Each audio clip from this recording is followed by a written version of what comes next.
Hi guys, good morning! Luluto nga pala ako ng ampalaya. Dahil morning shift ako ngayon guys. So, ampalaya tayo guys.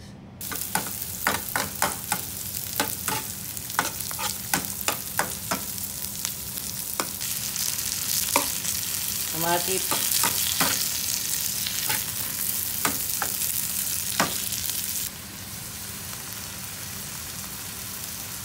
Yay guys, ready ko na yung ampalaya guys. So, sinuko ko sa tubig na may salt para hindi masyadong mapait guys. Yahoo!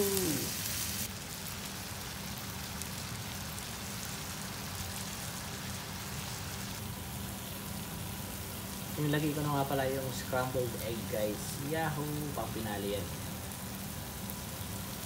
Yay guys! Luto ang ating ampalayakon itlog guys. Yahoo! Ang bilis lang lutuin guys, no? Kain na tayo guys! Morning guys! Kain na po. Ito po ang aking munting ampalayakon scrambled egg. Ang bilis lang niya gisahin guys. Ang bilis lutuin at masustansya at daragdag sa ating mga dugo. Ayon! Yahoo! Good morning guys! Wow, machuk-chuk. Ligo na ako. Papasok pa ako. Bye-bye! Kain.